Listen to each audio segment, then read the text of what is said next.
नमस्कार, मैं हूं दीपाली राणा और आप देख रहे हैं बाजार अगले हफ्ते। और ये हफ्ता तो मार्केट्स के लिए काफी मजबूत हफ्ता रहा, या फिर ये कहें कि अप्रैल सीरीज भी जो है वो काफी स्ट्रांग रही। और महज एक महीने में लोअर लेवल से निफ्टी ने भी 30% का मूव दिखाया है। अब नजरें टिकी हैं मे सीरीज पर और अगले हफ्ते पर, तो इसी पर हमारा फोकस रहेगा। समझने की कोशिश करेंगे कि अगले हफ्ते की स्ट्रैटेजी आपकी क्या होनी चाहिए, कौन कौन से इंपॉर्टेंट ट्रिगर्स हैं जो बाजार का मूड बनाएंगे, किन स्टॉक्स पर आपको फोकस करना, साथ ही साथ आपके सवालों को भी करेंगे शामिल। हमारे साथ दो खास मेहमान मौजूद हैं इस शो में। सुदीप बंदोपाध्याय हैं, मानस जायसवाल हैं और साथ ही मेरे सहयोगी आशीष भी हैं। आशीष से इनफैक्ट हम ये समझेंगे कि अगली सीरीज में कहाँ कहाँ फोकस रहने वाला है, इंपॉर्टेंट ट्रिगर्स क्या रहेंगे, और साथ ही एक्सपर्ट से भी व्यू लेंगे। सबसे पहले इनफैक्ट शो की शुरुआत में आशीष के पास ही चलेंगे, लेकिन आपको बता दें कि अप्रैल सीरीज के दौरान जो टॉप मूवर्स हैं वो क्या रहे हैं। अगर आप निफ्टी की बात करेंगे तो हिंडाल्को, वेदांता, रिलायंस, ये कुछ टॉप परफॉर्मर्स रहे हैं अप्रैल सीरीज के दौरान। फार्मा क्योंकि चला है, यहाँ पर सन फार्मा की ओर से आउट परफॉर्मेंस आते हुए दिखी है। सिप्ला ने काफी अच्छा मोमेंटम दिखाया है। ये तमाम निफ्टी के स्टॉक्स हैं। ऑटो स्टॉक्स में अगर आप देखेंगे तो अप्रैल के दौरान 45% तक का मूव हमने ऑटो शेयर्स की ओर से आते हुए देखा है। कुछ की मूवर्स देखेंगे ऑटो स्पेस से इंडेक्स के अप्रैल के, तो हीरो मोटोकॉर्प, टाटा मोटर्स ने अच्छे रिटर्न दिए हैं। ऑयल एंड गैस स्पेस में देखेंगे तो गेल और बीपीसीएल की ओर से अच्छी परफॉर्मेंस आती हुई दिखी है। इसके अलावा अगर बैंक स्टॉक्स देखेंगे तो HDFC bank, ICICI bank, axis bank, बंधन बैंक, ये कुछ टॉप मूवर्स रहे हैं अप्रैल सीरीज के। लेकिन मे सीरीज की तैयारी कैसे होनी चाहिए, किन मुद्दों पर नजर रखनी है, इस पर सबसे पहले फोकस करते हैं और सीधे आशीष के पास चलते हैं। बताइए आशीष, नेक्स्ट सीरीज के लिए क्या क्या इंपॉर्टेंट है? देखिए, सबसे इंपॉर्टेंट तो ये जो कोरोना वायरस चल रहा है इसको लेकर अपडेट्स कीनली वॉच्ड आउट होंगे और लॉकडाउन को लेकर अपडेट्स पे खास नजर रहने वाली है। सीरीज की शुरुआत में ही हम एक्सटेंडेड वीकेंड में है जिसके साथ सीरीज की शुरुआत हो रही है, और इस एक्सटेंडेड वीकेंड के दौरान ध्यान रखें तमाम ऑटो सेल्स नंबर्स अप्रैल महीने के सामने आएंगे। हालांकि सबको पता है जीरो ही रहेगा या नियर जीरो होंगे, क्योंकि लॉकडाउन रहा है तो गाड़ियां तो बिकी नहीं होंगी।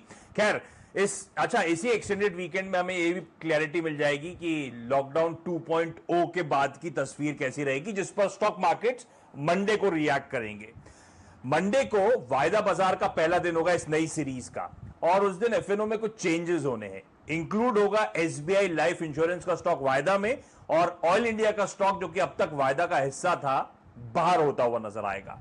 7 मई को यानी कि आने वाले वेडनेसडे को एचसीएल टेक्नोलॉजीज के रिजल्ट्स हैं, और साथ साथ बैंक ऑफ इंग्लैंड की बोर्ड मीट है, तो इंटरेस्ट रेट पर डिसीजन होंगे और साथ साथ क्वांटिटेटिव ईजिंग पर भी इस बैंक का बोर्ड विचार करेगा। 12 मई को आईआईपी सीपीआई के आंकड़े आएंगे, तो क्लैरिटी आएगी किस हद तक स्लोडाउन इकोनॉमी में देखने को मिला है। नेस्ले इंडिया के नंबर्स भी उसी दिन है, और एमएससीआई की रीबैलेंसिंग अनाउंस होने वाली है। हालांकि इफेक्टिव होगी 29 मई से, लेकिन 12 मई के दिन अनाउंसमेंट सामने आएंगे। 13 मई को डॉक्टर रेड्डीज लेबोरेटरीज के रिजल्ट्स, 18 मई को यूरो ग्रुप की मीटिंग है। अभी मीटिंग इसीलिए होगी क्योंकि मेरे ख्याल से जॉइंट रिस्पांस क्या होना चाहिए मेंबर कंट्रीज का, उस पर फोकस होगा, और कैसे अर्थव्यवस्था में वापस जान भरी जाए इस पर लार्जली फोकस होना है। 20 मई को ये जो फेड की बैठक का आउटकम अभी आया है उसके मिनट सामने आएंगे। तो सब जानना चाहते हैं कि ये जो अमेरिका में रिसेशन की बात हो रही है, फेड क्या मानता है, कितना गहरा हो सकता है और हालात कब तक सुधरेंगे, तो मिनट्स उस बात की क्लैरिटी हमें देंगे। 25 मई को इस सीरीज की दूसरी मार्केट हॉलिडे है, ईद के चलते ध्यान रखें मार्केट्स बंद रहेंगे, और 28 मई को एक्सपायरी होगी मई सीरीज की, और ये लास्ट दिन होगा यस बैंक का वायदा में। जी, तो जो कि शुरुआत में आशीष ने जिक्र किया वो सबसे इम्पोर्टेंट है कि लॉकडाउन की सिचुएशन कैसी रहेगी, एक्सटेंड होता है तो कितना होता है, क्या कुछ ढील मिलेगी, इन तमाम मुद्दों पर नजर रहेगी। और इनफैक्ट अर्निंग सीजन तो है ही जहां पर नजर बनी हुई है। शुक्रिया आशीष ये डिटेल्स बताने के लिए। लेकिन चलिए अब एक्सपर्ट्स को करते हैं शामिल। दोनों मेहमानों का इस शो में स्वागत है। सबसे पहले सुदीप, आपका व्यू लेना चाहेंगे। अप्रैल सीरीज तो काफी बेहतर रही है, इतने गिरावट के बाद हमने लोअर लेवल से काफी स्मार्ट रिकवरी बनते हुए देखी, और जैसे कि आशीष ने मेंशन का बहुत सारे ट्रिगर्स हैं जो कि मे सीरीज का ट्रेंड या फिर ये कहें अगले हफ्ते का ट्रेंड तय करेंगे। आपका व्यू क्या है और किन मुद्दों पर प्रिसाइसली आपका फोकस रहेगा? जी देखिए, सबसे बड़ी मुद्दा तो होगा कि लॉकडाउन 2.0 के बाद चौथा में से क्या, कैसे हम लोग लॉकडाउन से एग्जिट करेंगे, या क्या उस पे रहेगा, इस पे सारा मार्केट का फोकस रहेगा। दूसरी बात है, जैसे हम जानते हैं ग्लोबल लिक्विडिटी बहुत अच्छा है, ग्लोबल सेंट्रल बैंक्स का मीटिंग हो रहा है, और इस मीटिंग में और लिक्विडिटी इंजेक्शन की बात हो रही है या नहीं, उस पर भी ध्यान रखना पड़ेगा। तीसरी बात, जैसे हम जानते हैं नतीजे आ रहे हैं और भी नतीजे आएंगे अगले हफ्ते, उस नतीजों पे नजर रहेगा और उस पे मार्केट रिएक्ट करेगा। रिलायंस के नतीजे थोड़ी देर पहले आए हैं और उसका जो रिएक्शन वो मंडे को मार्केट खुलने पर देखने को मिलेगा। यही सारे ठोस मुद्दे होंगे जिसपे मार्केट रिएक्ट करेगा और मार्केट का रुख रहेगा। बिल्कुल, लेकिन चलिए मानस, अब आप लेवल्स के हिसाब से बताइए। अच्छी तेजी हमने बनती हुई देखी, 9800 के लेवल्स को भी निफ्टी ने आज पार किया। अब लेवल्स के हिसाब से आपकी स्ट्रेटेजी निफ्टी बैंक निफ्टी पर क्या रहेगी नेक्स्ट वीक के लिए? दीपाली देखिए, पूरे मंथ का अगर आप ट्रेंड देखिए तो बहुत क्लियर ट्रेंड दिखता है। Higher tops higher bottom daily chart से बन रहे हैं और निफ्टी ने ऑलरेडी 50% करेक्ट कर दिया है। जो हमने क्रैक देखा था 12,200 से लेकर 7,500 तक। बट सबसे इंपॉर्टेंट चीज ये है कि आज निफ्टी ने काफी समय के बाद अपना 50 डे मूविंग एवरेज ब्रेक किया है। उसके ऊपर की क्लोजिंग देखने को मिली है। तो अब केवल इंतजार करिए 9900 के लेवल्स का ब्रेक होने का। अगर 9900 के लेवल्स ब्रेक होंगे तो शायद जो नेक्स्ट डेस्टिनेशन होगा निफ्टी का वो 100 डे मूविंग एवरेज होगा, जो कि 10,400 के आसपास है। तो एक बड़ी रैली उसके बाद हम देख सकते हैं। बिल्कुल पॉजिटिव रहिए, लेकिन अब ध्यान रखिए क्योंकि हम ऑलरेडी एक बड़ी रैली देख चुके हैं, तो आपको अपने स्टॉप लॉसेस रिवाइज ऊपर की तरफ करने पड़ेंगे। और अब वो जो स्टॉप लॉस रहेंगे वो करीब करीब 9500 के आसपास रहेंगे। तो गिरावट पे खरीदारी करिए, लेकिन 9500 के नीचे स्टॉप लॉस रखना ना भूलिए। और बैंक निफ्टी में भी देखिए दीपाली, तो बैंक निफ्टी ने भी एक ब्रेकआउट दिया है। 20 day moving average already break हो गया है, लेकिन की रेजिस्टेंस 21,100 के ब्रेक हुए हैं। तो मैं उम्मीद करता हूं कि यहां से कम 800 से 900 पॉइंट की रैली बैंक निफ्टी में भी देखने को मिलेगी। यहां पर मेरा स्टॉप लॉस करीब 20,500 के आसपास रहेगा। भी है, लेवल्स आपको बताए गए हैं निफ्टी बैंक निफ्टी दोनों पर, उनको उसके हिसाब से आप ट्रेड ले सकते हैं, लेकिन हाँ ट्रेंड पॉजिटिव ही है। अच्छा, स्टॉक स्पेसिफिक बात करें क्विकली, उसके बाद कॉलर्स को भी शामिल करेंगे शो में। तो नेक्स्ट वीक के लिए सुदीप जी, या फिर slightly medium term short term view आपका रिलायंस पर क्या रहेगा? अगर पिछले हफ्ते या फिर कहें पिछले 2 हफ्ते में बाजार को किसी ने स्टॉक में सपोर्ट किया है तो रिलायंस इंडस्ट्रीज है। काफी सारी पॉजिटिव खबरें रही, रिजल्ट्स भी अब आ चुके हैं और साथ ही साथ अब 53,000 करोड़ कंपनी फंड रेज भी करेगी 1:15 के रेशियो में राइट्स इशू के जरिए। आप इस डेवलपमेंट को कैसे देखते हैं और क्या व्यू है स्टॉक पर? अब पॉजिटिव व्यू है ओवरऑल हमारा। और अपार्ट फ्रॉम जो 53,000 करोड़ राइट्स इशू कर रहे हैं, उसके अलावा मैनेजमेंट कमेंट्री आया है कि सऊदी अरेबिको का ड्यू डिलिजेंस चल रहा है। मार्केट में इसको लेके बहुत शंका था कि डील होगा नहीं होगा। आज मैनेजमेंट ने शायद इस पे क्लियर सिग्नल दिया है कि डील इज ऑन, और ये एक बहुत पॉजिटिव डेवलपमेंट है। साथ में कंपनी ने ये भी बोला है करीब 1,04,000 करोड़ तक फंड रेज करने वाले हैं कंपनी। और इसके जरिए जो डेट फ्री होने की बात की थी इन्होंने FY21 के अंदर, तो वो शायद डेफिनेटली अचीव कर पाएंगे और market will like it. Except थोड़ा शॉर्ट टर्म के लिए एक डिसअपॉइंटमेंट है कि राइट्स इशू का प्राइस जो 1257 रुपया इन्होंने रखा है, वो थोड़ा मार्केट शायद थोड़ा डिसअपॉइंटमेंट होगा रिटेल। तो शॉर्ट टर्म में थोड़ा बहुत दबाव देखने को मिल सकता है, पर मीडियम और लॉन्ग टर्म की अगर बात करें तो Reliance definitely looks very good. Jio business is going in the right direction. GRM बहुत अच्छा आया है, बियॉन्ड एक्सपेक्टेशन। $8.9 आया है, जो कि मतलब हर एक्सपेक्टेशन से बेटर है। रिटेल में थोड़ा दबाव देखने को मिला है, but that is expected considering कि 15 दिन मार्च का बहुत लॉकडाउन के कारण लॉस हुआ है।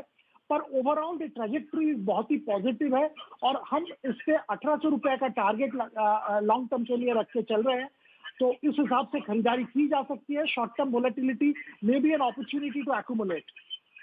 तो व्यू पॉजिटिव है रिलायंस इंडस्ट्रीज पर। इन्वेस्टमेंट व्यू है सुदीप जी को, 1800 के टारगेट्स की वो बात कर रहे हैं। क्विकली HUL पर एक व्यू ले लेते हैं जिसके नंबर्स आए हैं। नंबर्स एक्सपेक्टेशन से नीचे रहे हैं। 1800 करोड़ के मुनाफे की एक्सपेक्टेशन से 1500 करोड़ के आसपास यहाँ आंकड़ा आते हुए दिखा है।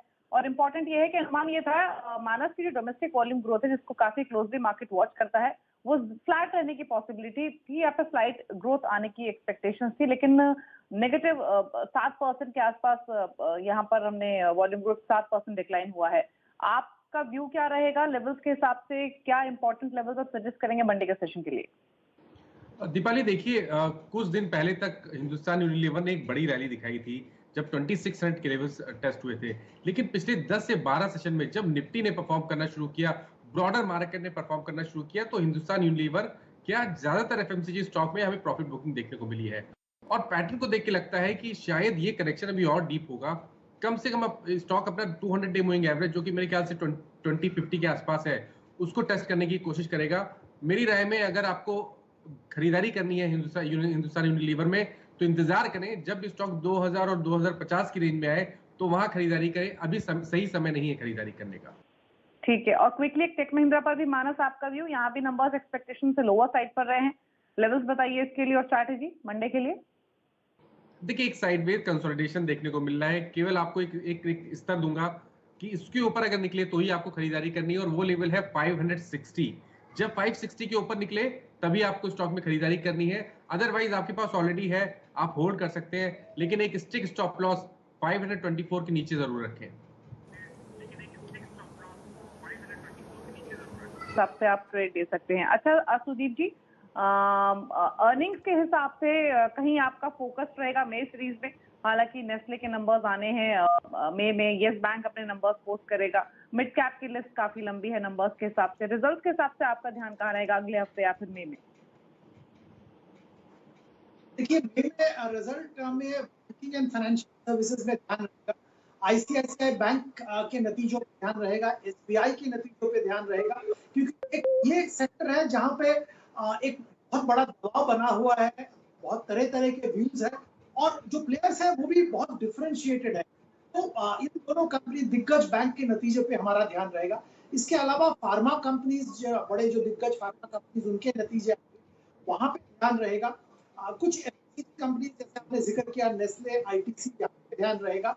तो बाय लार्ज कैप सेक्टर में यहाँ पे ध्यान रहेगा, और एक दो इमर्जिंग सेक्टर जैसे सीमेंट, जहाँ पे हम लोगों का पॉजिटिव व्यू कोरोना से पहले था, वहाँ पे ध्यान रहेगा।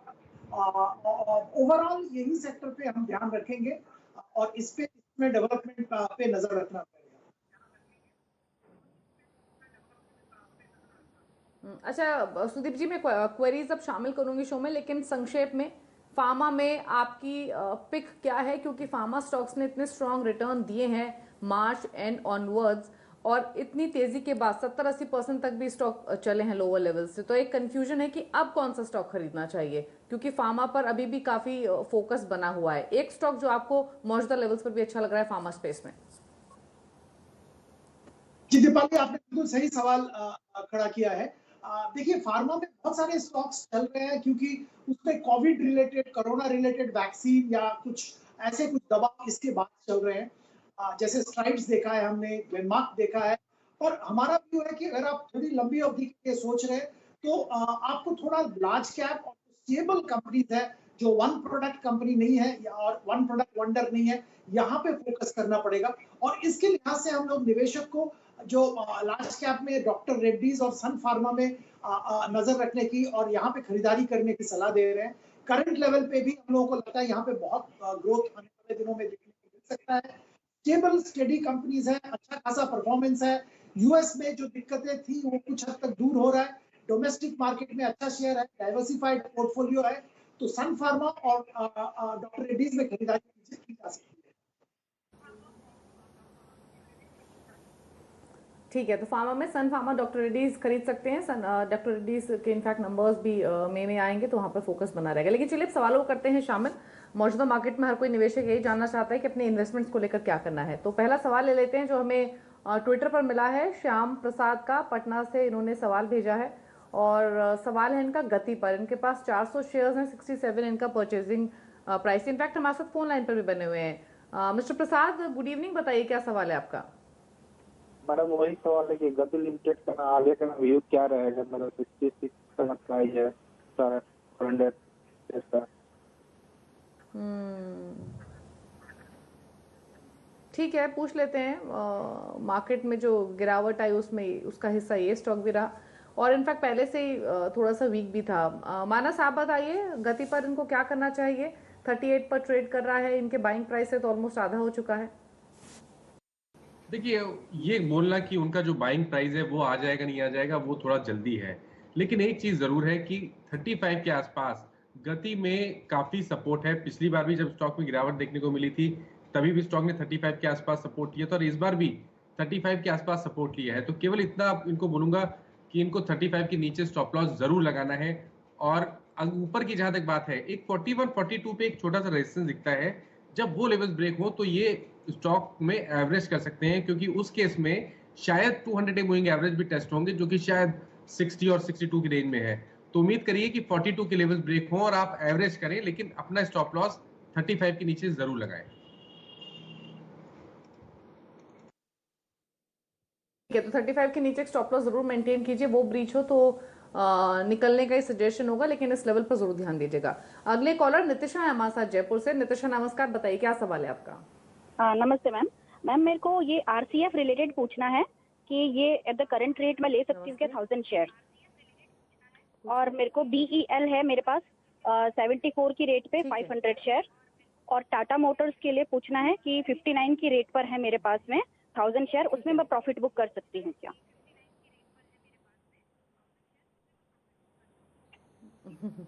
टाटा मोटर्स में इनफैक्ट सुदीप जी मानना पड़ेगा कि इन्होंने बहुत अच्छे लेवल पर एंट्री ली, और जब स्टॉक 59 पर ट्रेड कर रहा था तो वो गट्स भी चाहिए थे कि खरीदें इस स्टॉक को, जो कि इतना टूट चुका है ऑटो स्पेस में। सबसे ज्यादा गिरने वाला stock in fact I am sure रहा होगा।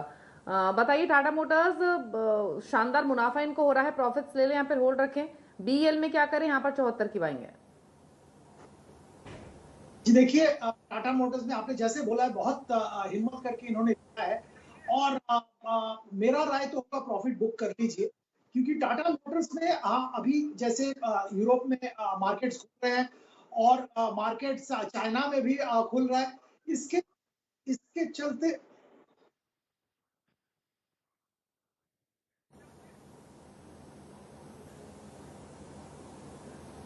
जी चलिए, सुदीप जी से बातचीत नहीं हो पा रही है, लेकिन एक क्वेश्चन पर उन्होंने व्यू दिया कि टाटा मोटर्स में आप प्रॉफिट्स बुक कर सकती हैं। मानस से पूछ लेते हैं बीएल पर। मानस बताइए बीएल में इनको क्या करना है, 74 रुपए की बाइंग है।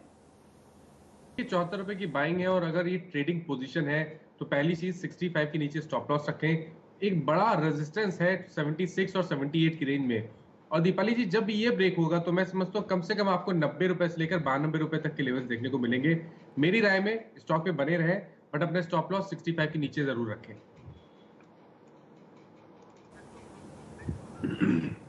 ठीक है, होल्ड करने की सलाह है, मजबूती दिख सकती है। लेवल्स आपको बताए हैं मानस ने, उसके हिसाब से स्ट्रैटेजी बताइए। चरणजीत है हमारे साथ पटियाला से। चरणजीत जी नमस्कार, बताइए क्या सवाल है आपका। नमस्कार मैडम जी, मेरे पास ना अशोक लेलैंड है 54 के भाव पे 1000 शेयर्स।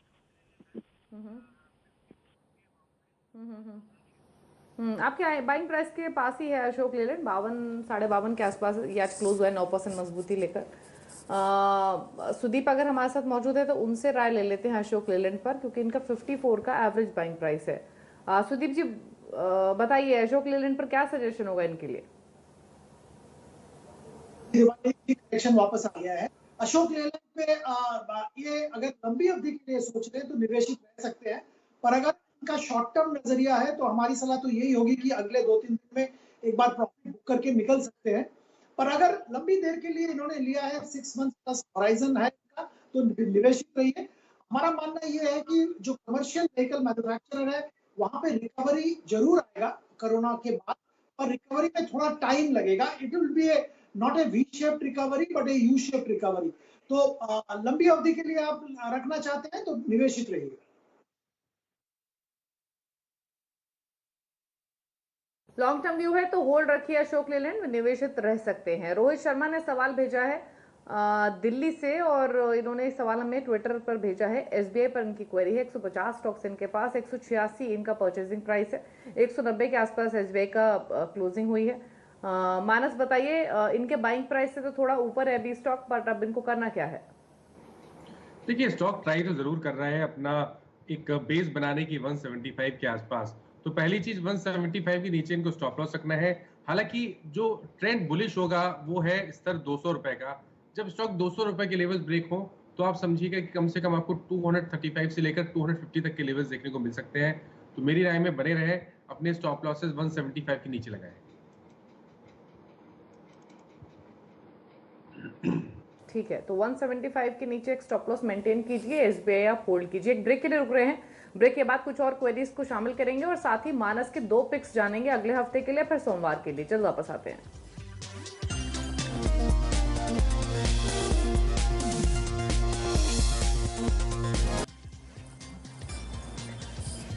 आप देख रहे हैं बाजार अगले हफ्ते। सुदीप बंदोपाध्याय, मानस जायसवाल हमारे साथ बने हुए हैं और दोनों एक्सपर्ट्स का व्यू पॉजिटिव ही है मार्केट्स पर। मानस ने बताया शो की शुरुआत में ही कि 9900 के लेवल्स इंपॉर्टेंट रहेंगे, वो ब्रीच होंगे तो तेजी और एक्सटेंड हो सकती है। अब एक और कॉलर हमारे साथ बने हुए हैं, उनका सवाल लेते हैं। शिव है हमारे साथ इंदौर से।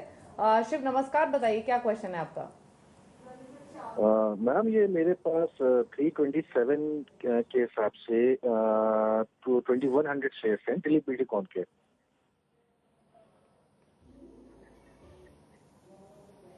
ठीक है, पूछ लेते हैं। आपने परचेजिंग प्राइस बताया है, अभी 259 पर बंद हुआ है, आपकी 327 की बाइंग है।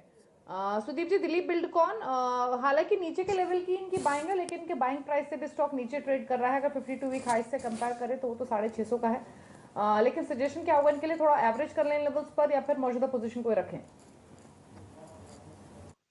अगर थोड़ा एग्रेसिव पोजीशन लेना चाहता है तो हमारी सलाह ये होगी कि एवरेज करके, जैसे हम लोग का मानना है कि कोरोना से लॉकडाउन जब खुलेगा तब सरकार का फोकस कंस्ट्रक्शन एक्टिविटी पे होगा और ये construction activity, road construction will be definitely one of the important things. और यहाँ पे दिलीप बिल्डकॉन का एक बहुत इंपॉर्टेंट रोल है। कंपनी ने अपना बैलेंस शीट डिलीवरेज भी किया है कुछ हद तक, और ओवरऑल दिलीप बिल्डकॉन पे हमारा व्यू पॉजिटिव है। तो अगर एक साल का नजरिया है तो जरूर एवरेज करके इसमें एक्सपोजर बढ़ा सकते हैं। अच्छा खासा मुनाफा over a period of time मिलने का उम्मीद है, पर इमीडिएट कुछ बहुत बड़ा इंप्रूवमेंट प्राइस में एक्सपेक्ट मत कीजिए। इट इज अ प्रोसेस जिसके जरिए ये प्राइस बढ़ेगा। ओके, ठीक है, तो होल्ड करने की सलाह है। दिलीप बिल्डकॉन बने रहिए अपने इस निवेश में, यही सजेशन है। मानस आप बताइए, मंडे के लिए फिर अगले हफ्ते के लिए आपके पिक्स क्या होंगी? देखिए, अगले हफ्ते के लिए पहला जो पिक होगा वो होगा भारतीय एयरटेल का, क्योंकि यहाँ पर फ्लैग पैटर्न बन रहा है और मैं उम्मीद करता हूँ कि मंडे को हमें एक ब्रेकआउट देखने को मिलेगा 515 रुपए के ऊपर, और वो फ्लैग ब्रेकआउट होगा। बेहतर वॉल्यूम देखने को मिले हैं तो काफी चांसेस है कि हमें ये ब्रेकआउट देखने को मिलेगा। तो टारगेट रहेंगे 545 के, स्टॉप लॉसेस रहेंगे 500 रुपीज के। और दूसरा मेटल क्षेत्र से है। देखिए, मेटल ने कुछ स्टॉक्स ने बिल्कुल क्लियर रिवर्सल के साइन दिखाए हैं और मैं उम्मीद करता हूँ कि मेटल में अभी और खरीदारी देखने को मिलेगी। हिंडाल्को, जहां पर हायर टॉप्स हायर बॉटम्स का कंफर्मेशन हुआ है, स्टॉक ने अपना 50 डे मूविंग एवरेज ब्रेक किया है और बेहतर वॉल्यूम के साथ किया है, तो मैं समझता हूँ कि यहाँ पर आपको 150 तक के लेवल्स देखने को मिलेंगे जो कि 100 डे मूविंग एवरेज है। तो खरीदारी करें, 120 के नीचे स्टॉप लॉस रखें। भारतीय और हिंडाल्को में खरीदारी की सलाह है मानस की ओर से। चलिए, शो को समेटने का वक्त हुआ है। शुक्रिया सुदीप आपका और मानस आपका भी आने के लिए शो में और सभी स्टॉक्स पर अपने व्यूज देने के लिए। इसी के साथ इस खास शो में तो इतना ही। लेकिन खबरों पर लगातार अपडेट के लिए CNBC आवाज से जुड़े रहिए, ट्विटर, फेसबुक और यूट्यूब के जरिए। नमस्कार, हैप्पी वीकेंड।